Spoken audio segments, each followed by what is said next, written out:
주님의 귀한 은혜와 축복이 사랑하는 모든 성도님들과 함께 하시기를 간절히 기원합니다. 지난주에 우리는 바울 사도의 첫 번째 전도 여행, 그리고 구브로 섬의 사역을 통해서 성령 충만한 교회는 어떠한 교회인지에 대해서 살펴보았습니다.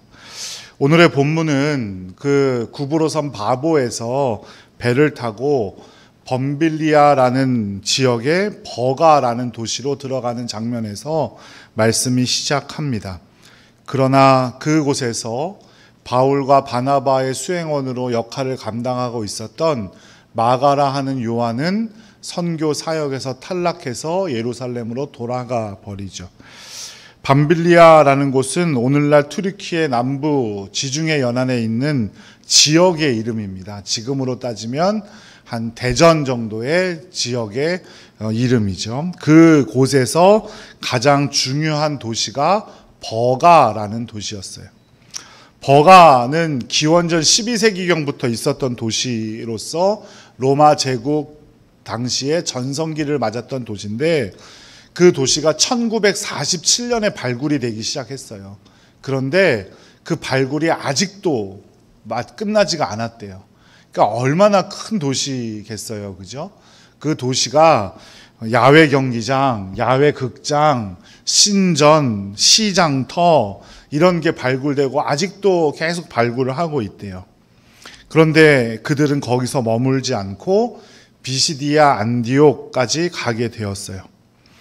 그런데 커다란 도시, 그 당시에 제일 큰 도시였던 버가에서 사실은 복음을 전하면 훨씬 더 많은 사람들이 복음을 전할 수 있었을 텐데, 이들은 그곳을 떠나서 비시디아 안디옥이라는 곳으로 가게 된 거죠. 우리 지도를 좀 보겠어요. 지도. 첫 번째 지도. 지금 우리나라가 어디 있는지 보이시겠어요? 오른쪽 제일 끝에 우리나라가 있지요.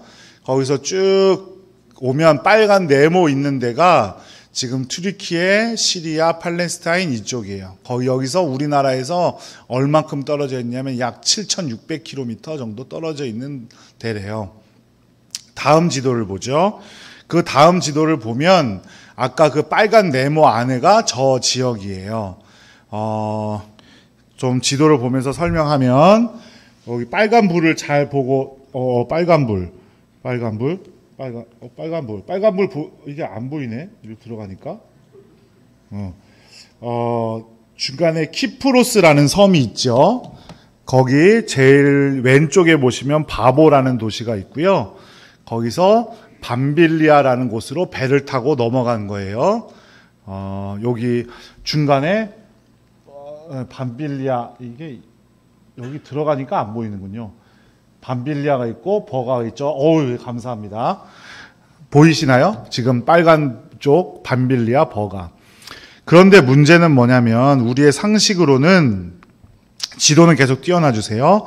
상식으로는 인구도 많고 큰 도시였던 버가에서 오랫동안 머물면서 복음을 전하면 인구의 밀집도가 훨씬 높기 때문에 더 많은 사람이 복음을 전할 수 있었을 것 같은데, 바울 사도는 거기서 지체하지 않고 비시디아 안디옥으로 올라갔다는 거예요.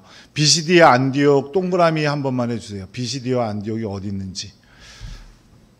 네, 그쵸. 있죠. 저기에요. 저기는 짧게 보이지만 버가에서 비시디아 안디옥까지 약 200km가 떨어져 있던 동네예요. 그런데 문제는 타우루스 산맥이라는 산맥이 있었거든요. 그 산맥이 저쪽에 오른쪽에 치우쳐 있는 것처럼 보이지만 그 산맥이 V자 형태로 그 버가와 비시디아 안디옥 사이에 타우루스 산맥이 있었던 거예요. 그 산맥이 얼마나 큰 산맥이냐면, 제가 2007년도에 성지순례를 갔는데 아주 좋은 버스를 탔어요. 벤츠 버스를 탔는데 그 벤츠 버스도 타고 4시간 정도를 올라갔다 내려오는데 4시간 정도가 걸리는데, 그리고 그 중간에 휴게소를 한번 쉬는데 버스가 과열될까봐 꼭 거기서 쉬어가야 되는 동네가 거기예요. 그 다음 사진을 보면 지도 다음 페이지로 넘어가면 여기가 타우로스 산맥이에요. 저 꼭대기에 가면 만년설이 있고 아주 높고 험한 산이죠. 다음 사진 보여주면 이런 동네예요. 그 다음 사진을 보면 이게 제가 탔던 버스예요. 벤츠죠. 좋은 벤츠인데 저 버스도 중간에 꼭 서야 돼요. 브레이크 파열이 잘못되면 되기 때문에 휴게소에서 한 30분 서요. 그런데 네, 됐어요. 이제 사진 넘어가면 되고요. 그런데 저 높은 타우로스 산맥을 사도 바울은 도보로 넘었던 거예요. 마차도 없이. 또 그곳에는 강도의 소굴이 있었다고 위험하기 짝이 없던 동네죠. 그래서 고린도후서 11장 26절에 사도 바울이 이렇게 말하거든요. 복음을 전하기 위해서 나는 강도의 위협도 무릅쓰고 복음을 전했다라고 말하고 있는데 그것이 바로 아마 저때 그 타우로스 산맥을 넘을 때 강도의 위협을 무릅썼다라는 그 얘기를 하고 있다는 거죠. 이런 위험을 알고 있었기 때문에 어쩌면 마가라 하는 요한은 예루살렘으로 돌아가 버린 걸 수도 있어요.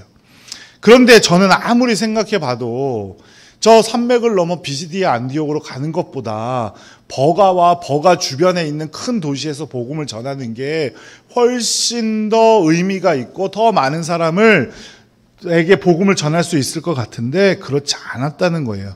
왜 또 하필이면 비시디아 안디옥이었을까요? 버가 인근의 도시가 얼마나 많은데. 그런데 그 이유를 사도 바울은 뭐라고 하고 있냐면 갈라디아서 4장 13절에 내가 처음에 육체의 약함으로 말미암아 너희에게 복음을 전한 것을 너희가 아는 바라 이렇게 말하고 있거든요. 여기서 말하는 약함은 헬라어 단어로 표현을 하면 질병이란 뜻이에요. 그러니까 바울에게 질병이 있었다는 얘기죠. 우리는 잘 알고 있는 것처럼 사도 바울이 하나님께 3번이나 기도했지만 하나님께서 내 은혜가 내게 족하다라고 고쳐주시지 않은 질병이 있다는 사실을 우리는 다 알고 있죠. 그런데 그 질병이 눈병인지 피부병인지 간질병인지 그건 알지 못해요. 그 질병이 여기서 말하는 약함이 그 질병 때문인가? 그런데 생각해 보세요. 큰 도시가 의료시설이 좋겠어요? 작은 도시가 의료시설이 좋겠어요?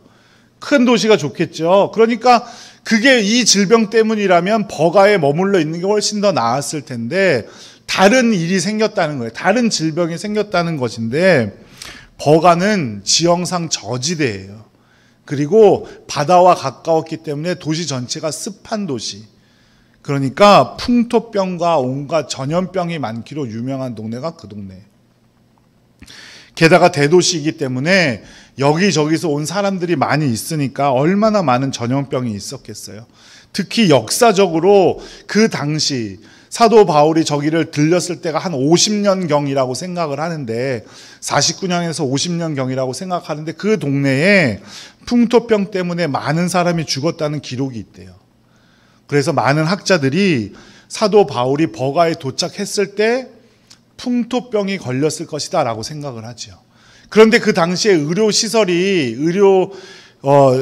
높지 않았기 때문에 풍토병을 치료하는 가장 좋은 방법은 풍토병이 걸린 도시와 정반대의 환경으로 가는 게 유일한 치료 방법이었다는 거예요. 그 당시는. 그래서 저지되고 습한 동네에서 고지되고 고산 지역인 비시디아 안디옥으로 가는 것 외에는 다른 방법이 없었다는 거죠. 그런데 그렇다면 하나님께서는 왜 복음의 사역을 나선 사도 바울에게 그런 병이 걸리게 하신 걸까요? 왜 잔뜩 준비하고 있었을 거 아니에요. 사도 바울의 입장에서 생각을 해보세요. 서민 구브로에서 바보라는 도시에서 배를 타고 밤빌리아 버가로 가면서 얼마나 많은 기대를 했겠어요. 내가 여기서 복음을 전하면 복음이 전파되고 교회가 부흥하고 교회가 곳곳에 세워지고 얼마나 많은 기대를 하면서 갔겠어요. 그런데 그 기대를 꺾으시고 하나님께서는 비시디아 안디옥으로 갈 수밖에 없게 만들어 놓으셨다는 거예요. 그게 누구의 섭리라는 거예요? 하나님의 섭리라는 거예요. 그리고 공식적으로 비시디아 안디옥에는 그 당시에 복음이 전해졌다는 기록이 없었어요. 하루라도 빨리, 한시라도 빨리 복음이 전해지게끔 만들어 놓으셨다는 거죠. 거기서 루스드라, 이고니온, 더베 이런 도시를 지나면서 복음을 전파했는데 그 지역을 우리는 무슨 지역이라고 부르냐면 갈라디아 지역이라고 불러요. 그리고 그 후에 그곳에 많은 교회들이 세워졌고 그 도시의 교회들에게 쓴 편지를 우리는 뭐라고 해요? 갈라디아서라고 하는 거죠. 그 갈라디아의 사역을 누가 이끄셨다고요? 하나님께서 이끄셨다고요. 사도 바울이 준비하고 의도된 대로 되진 않았지만 비시디아에서의 사역은 하나님께서 허락하시고 하나님께서 인도하셨다는 거예요. 우리의 삶도 마찬가지예요. 많은 계획이 있고 많은 의도가 있지만 그대로 이루어지는 것이 거의 없잖아요. 우리 이미 다 잘 알고 있잖아요. 그런데도 불구하고 우리는 우리의 의도대로 되는 것만이 좋은 일이라고 생각하고 하나님의 의도대로 되는 건 안 좋은 일이라고 생각하는 경우가 너무너무 많다는 거예요.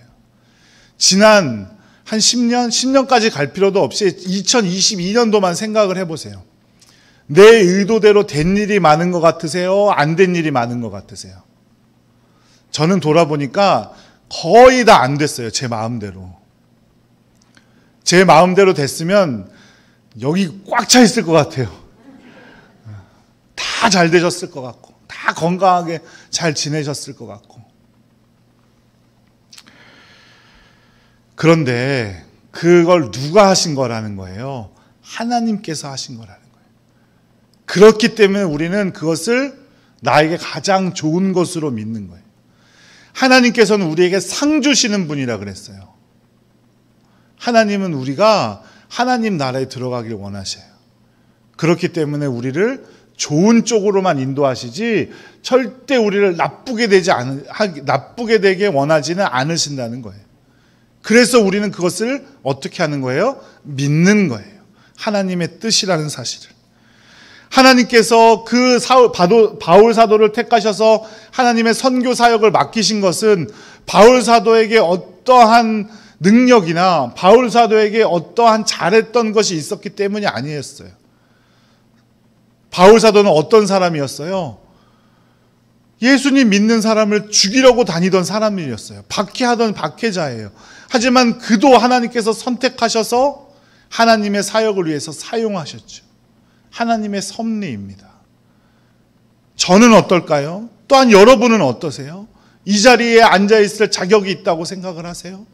내가 잘한 것, 내가 살아온 걸로만 따지면 내가 하나님께 예배하고 하나님께 구원을 받을 수 있는 자라고 생각을 하시나요? 그렇지 않다면 그렇지 않음에도 불구하고 하나님께서 우리를 택하셨고 우리를 여기까지 인도하신 것이라는 사실을 꼭 기억하시기 바랍니다.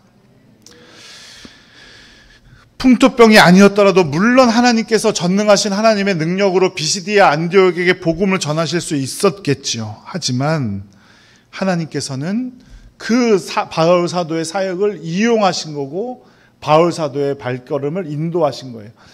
이 사실을 너무나 잘 알고 있었던 사도 바울은 이것을 이렇게 고백해요. 고린도전서 15장 10절 말씀 함께 읽겠습니다.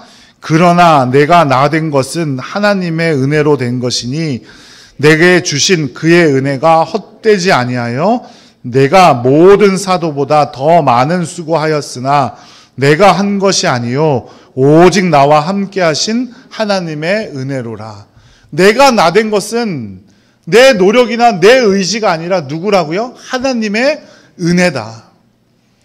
내가 풍토병이 걸리고 내가 이렇게 힘든 환경에 있고 매를 40대에서 한 대 감한 매를 맞고 강도를 만나고 그럼에도 불구하고 복음을 전할 수 있었던 것은 사도 바울이 그 모든 것이 하나님의 은혜라고 생각했기 때문이에요. 그래서 그 모든 것이 하나님의 은혜이기 때문에 사도 바울은 이렇게 또한 결단했습니다. 빌립보서 1장 20절에서 21절 말씀 함께 읽어볼게요. 나의 간절한 기대와 소망을 따라 아무 일에든지 부끄러워하지 아니하고 지금도 전과 같이 온전히 담대하여 살든지 죽든지 내 몸에서 그리스도가 존귀하게 되게 하려 하나니 이는 내게 사는 것이 그리스도니 죽는 것도 유익함이라. 아멘. 빌립보서를 쓸 때 사도 바울은 로마의 감옥에 갇혀 있었어요. 그래서 이런 편지를 옥중서신이라고 하죠. 그렇지만 절망하거나 하나님을 원망하기는커녕 살든지 죽든지 오직 그리스도만을 위해 살겠다고 다짐했습니다. 결단했습니다. 하나님은 우리에게 상 주시는 분이고 쓰러져가는 사람들을 고쳐주시고 치유하시는 분이시기 때문에 내 뜻대로 이루어지지 않은 것이 오히려 나에게 큰 도움임을 기억하고 고백하는 우리 모두가 되기를 간절히 바랍니다. 인생에 뜻하지 않았던 풍토병을 만났던 바울 사도는 자신에게 닥친 재난을 통해 갈라디아 지역에 복음이 전해진 것이 오히려 하나님께 영광이 되고 하나님의 신비로운 섭리로 펼쳐진 것을 분명히 믿었어요. 그래서 비시디아 안디옥에 도착한 사도 바울이 자신의 몸을 추스린 후에 회당에서 복음을 전할 것을 제안을 받자 지체하지 않고 나가서 설교합니다. 그게 17절에서 41절의 내용이에요. 오늘 본문에. 그 내용의 요약을 하면 구약의 내용과 구약의 역사와 예수님이 오셔서 하신 일에 대한 이야기가 적혀져 있죠. 그것이 사도행전에 기록된 사도 바울의 첫 번째 설교예요. 그 주제 한 줄로 그것을 다 요약하자면 모든 것이 하나님께서 하신 일이라는 거예요.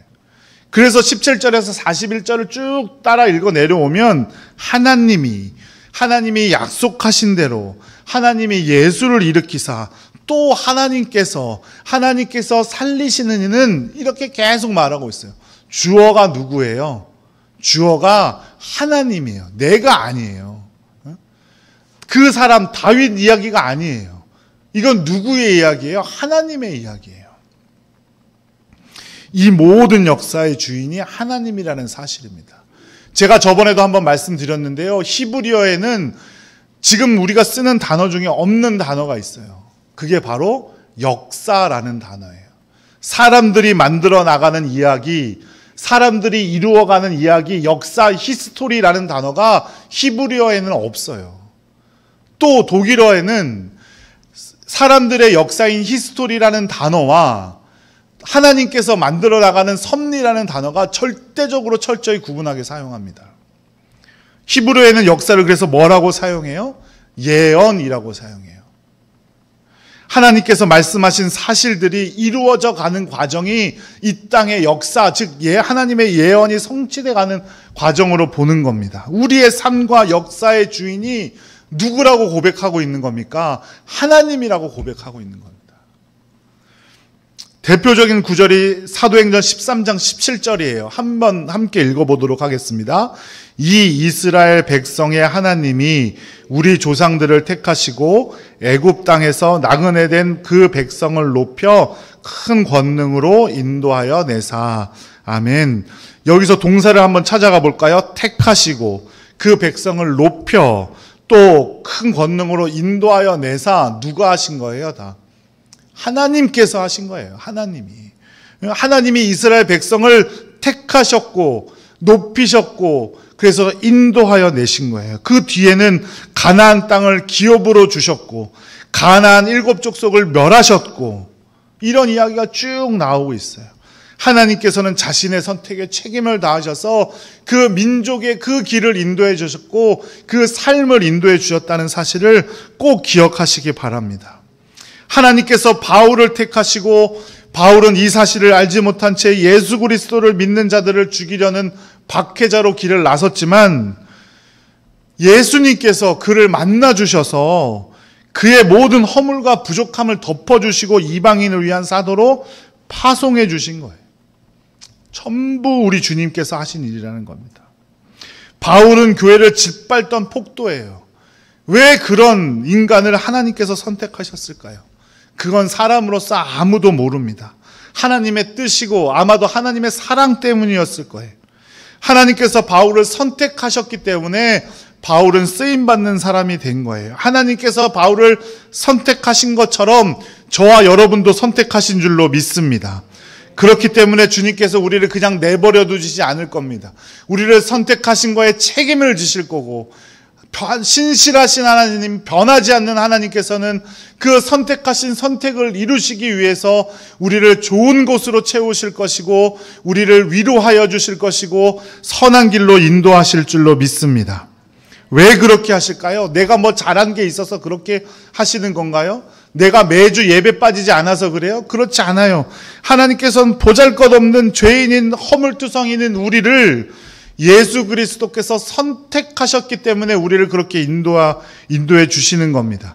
우리를 너무너무 사랑해 주셔서 지금 저와 여러분을 이 자리에 함께 있게 하신 거예요. 그렇다면 우리는 그 은혜를 갚기 위해 어떻게 살아야겠습니까? 그리스도인으로서 그리스도인답게 살아가야 합니다.